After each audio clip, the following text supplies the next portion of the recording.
he makes his professional debut. He is a two-time Olympic gold medal champion from Odessa, Ukraine. Dami gospoda, Vasily Lomachenko. In a sport filled with trash talkers and heavy hitters, one man let his feet do the talking. Vasily Lomachenko did the unthinkable in just a few fights. No long build-ups, no easy fights, just pure skill and historic ambition. This is the story of Vasily Lomachenko. Born on February 17, 1988 in Bilhorod-Dnestrovsky, Ukraine, Vasily Lomachenko was practically raised in a boxing gym. His father, Anatoly, was a physical education teacher and a boxing coach with a sharp mind for sports science. He had one goal for his son, and that was to build a perfect fighter. But first, Anatoly pulled Loma out of boxing for almost 4 years and sent a young Vasily to Ukrainian ballet school to master footwork. Ballet and traditional dance is not exactly what you'd expect from a future two-time Olympic gold medalist, but Anatoly was crafting something different. He wasn't just building a boxer, he was sculpting his rhythm, balance, and footwork. And when Loma finally returned to boxing, it showed. Lomachenko's amateur career began with promise and quickly turned into dominance. Fighting in youth tournaments across Ukraine and Eastern Europe, it became clear this kid was special. His speed, his accuracy, his angles, everything seemed ahead of his time. Over his amateur career, Lomachenko compiled an astonishing record of 396 wins and only 1 loss.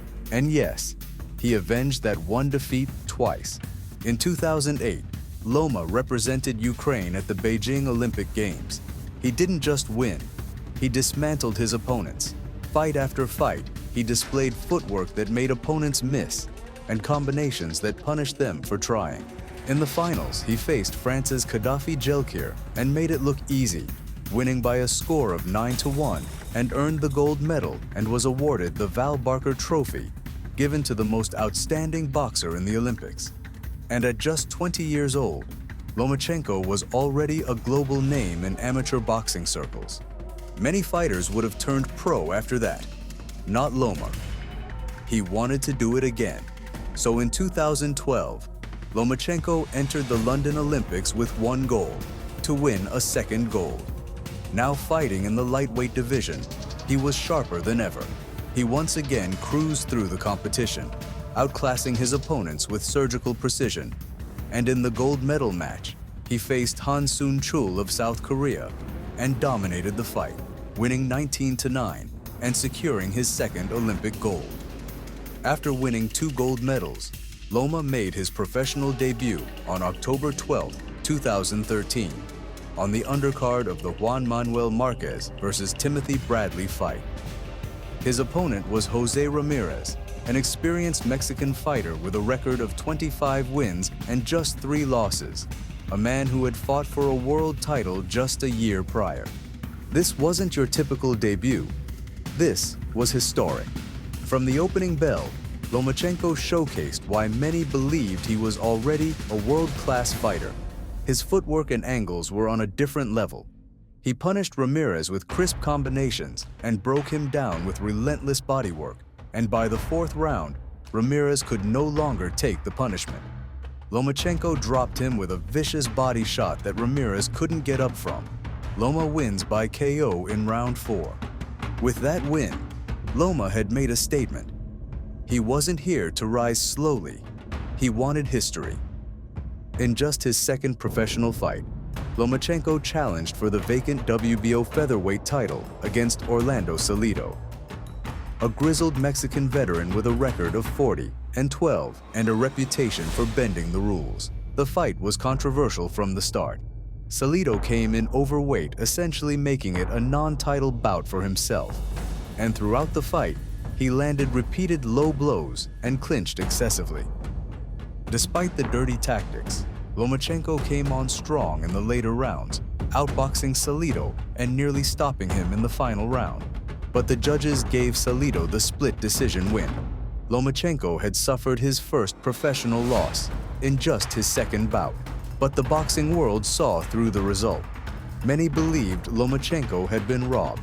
Undeterred, Lomachenko returned just 3 months later to face undefeated American Gary Russell Jr.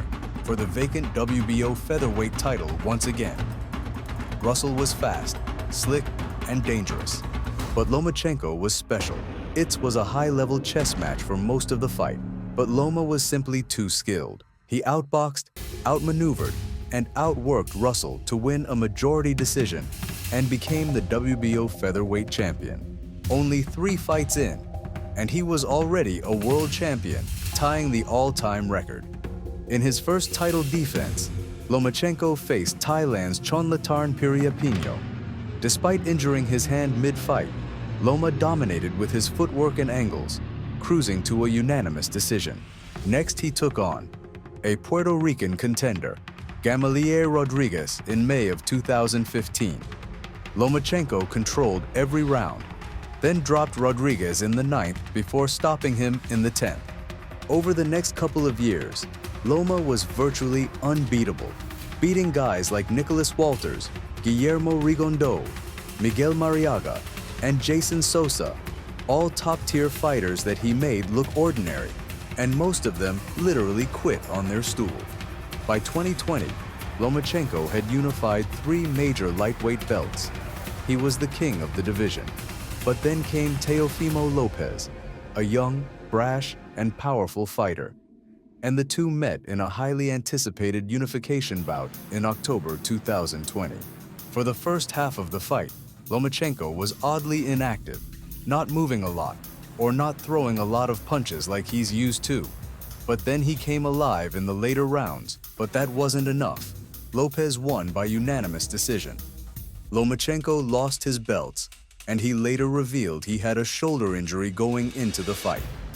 But injuries are part of boxing, and in the end, Loma lost but was determined to get his belts back. And after surgery and recovery, Lomachenko began his comeback. He returned in June 2021, dominating Masayoshi Nakatani, stopping him in the 9th round. Then, he beat former champion Richard Commey in December 2021, and even showed mercy, motioning to Commey's corner to stop the fight. Lomachenko looked sharper than ever, and the message was very clear. He wanted his belts back. But just as he was closing in on another title shot, Russia invaded Ukraine. Lomachenko returned home to defend his country, putting boxing on hold. He turned down a title fight with George Kambosos, choosing patriotism over glory. When he returned in late 2022, he edged past Jermaine Ortiz in a tough fight. Then came his long-awaited title shot in May 2023 against the undisputed lightweight champion, Devin Haney. It was a chess match at the highest level. Lomachenko came on strong late, hurting Haney in the championship rounds. But the judges saw it for Haney in another controversial unanimous decision. To many fans and analysts thought Lomachenko had done enough to win, but once again, he walked away without the belts. After the Haney fight, many wondered if Lomachenko would retire.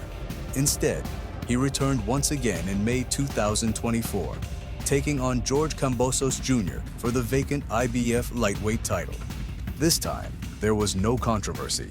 Lomachenko dominated every round, dropping Kambosos multiple times before scoring a brutal body shot knockout in round 11. At 36 years old, Lomachenko became a world champion again.